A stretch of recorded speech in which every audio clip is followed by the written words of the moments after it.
Pocas historias en la Biblia son tan impactantes como la de Jonás dentro del vientre del gran pez. Ese profeta, que intentó huir de su misión, terminó lanzado al mar y tragado por una criatura preparada por Dios. Allí, en un lugar que parecía ser el final de su vida, Jonás descubrió que, incluso en el abismo más oscuro, todavía hay espacio para la oración. Esta escena se conecta profundamente con la esencia de los Salmos, que tantas veces están marcados por el clamor de hombres afligidos en medio del dolor, pero que encuentran en Dios la única esperanza de rescate.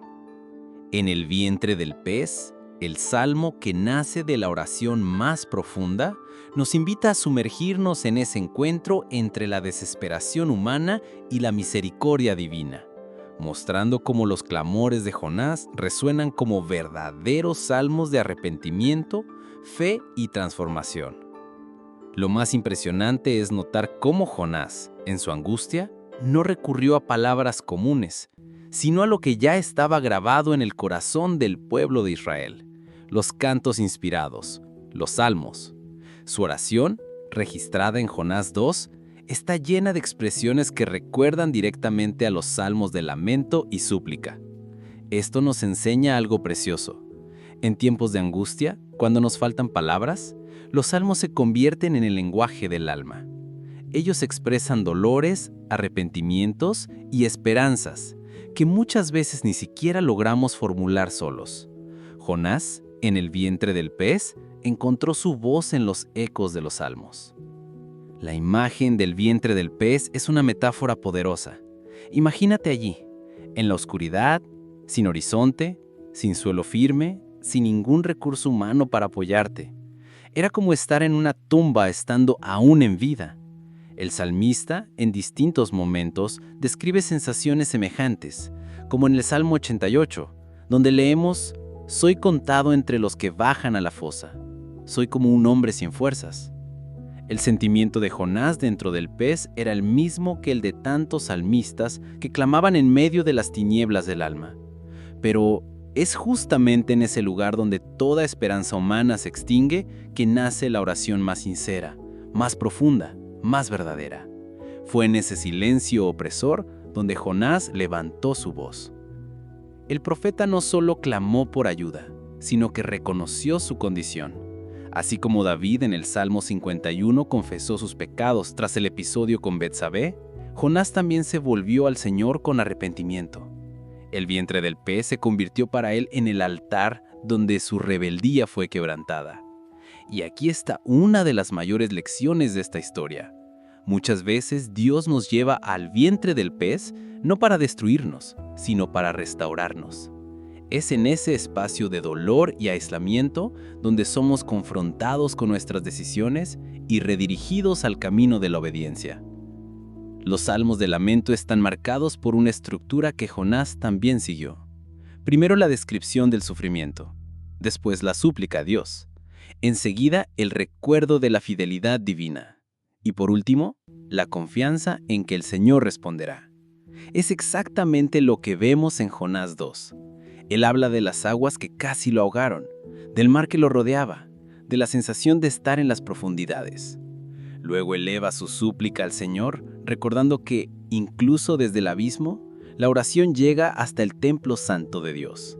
Finalmente, Jonás declara: «Mas yo, con voz de agradecimiento, te ofreceré sacrificio. Lo que prometí lo cumpliré. Del Señor viene la salvación». Jonás 2:9. Ese clamor no es solo desesperación, sino también esperanza. Si lo observamos bien, Jonás no hizo simplemente una oración cualquiera. Se apropió de las palabras de los salmos, que ya eran parte de la tradición espiritual de Israel. En el Salmo 18, David dice: «Me rodearon las olas de la muerte, los torrentes de la destrucción me atemorizaron, los lazos del Seol me envolvieron, las trampas de la muerte me confrontaron». Estas imágenes de aguas, muerte y rescate son casi idénticas a las que usó Jonás. Esto muestra cómo los salmos moldeaban la espiritualidad del pueblo de Dios, siendo la fuente para expresar tanto dolor como esperanza. Jonás, incluso en su desobediencia, llevaba consigo esa herencia, la certeza de que el Dios que escucha es más grande que cualquier abismo. ¿Cuántas veces nosotros también nos sentimos en el vientre del pez momentos de oscuridad en los que parece que no hay salida, cuando nuestras propias decisiones nos colocaron en lugares de dolor? En esas horas, el corazón clama por algo más allá de nosotros. Así como Jonás, somos invitados a transformar nuestra angustia en oración. Y, si nos faltan palabras, los salmos están ahí, como una guía, un puente entre nuestra alma afligida y el corazón de Dios. Ellos nos recuerdan que no importa cuán profundo hayamos caído, la oración siempre encuentra camino hasta el trono celestial. Es curioso notar que Jonás solo encontró su liberación después de rendirse completamente a Dios. No pidió solamente ser salvado del pez, se entregó al propósito divino. Fue cuando reconoció que la salvación pertenece al Señor, que el pez lo vomitó en tierra firme. Esto nos recuerda que los salmos no son solo cantos de desesperación, sino también de confianza y entrega. El Salmo 130, por ejemplo, dice: «Desde lo profundo clamo a ti, Señor. Señor, escucha mi voz». Y termina con una declaración de fe: «En el Señor hay misericordia, en Él hay plena redención». El ciclo es siempre el mismo, del clamor al consuelo, del arrepentimiento a la restauración.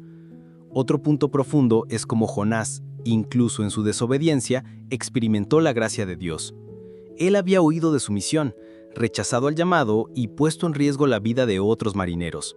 Aún así, cuando clamó, el Señor lo escuchó.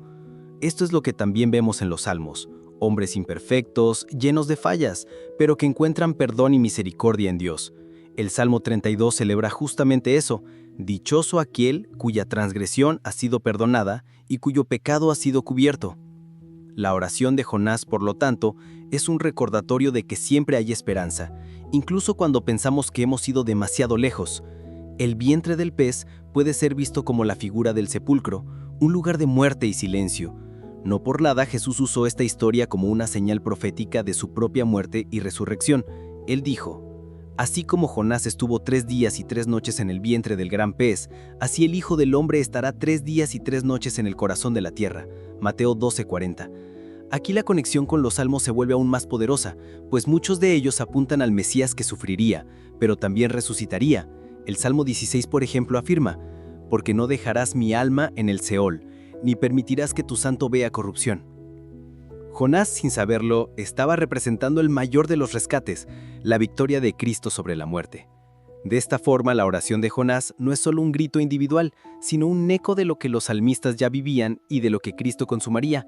Es la prueba de que, en cualquier abismo, todavía podemos orar, todavía podemos arrepentirnos, todavía podemos encontrar la salvación que solo el Señor puede dar.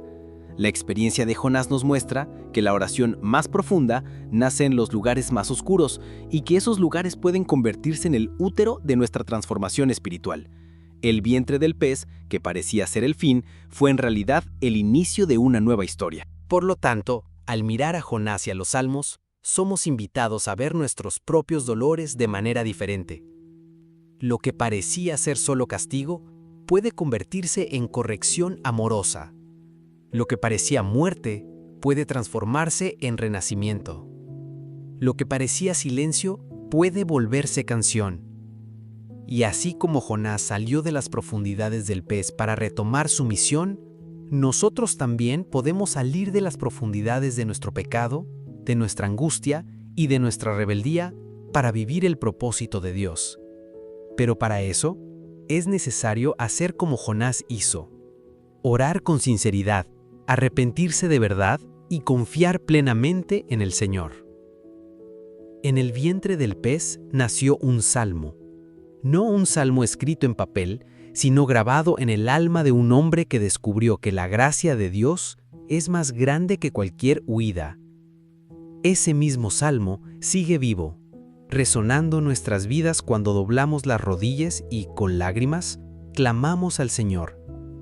Porque al final, la oración más profunda no nace en la comodidad, sino en el vientre oscuro de la prueba. Es allí donde aprendemos a depender de Dios de forma total. Es allí donde descubrimos que, incluso en las profundidades del mar, la mano del Señor puede alcanzarnos. Y es allí donde aprendemos a cantar, como Jonás y como los salmistas: del Señor viene la salvación.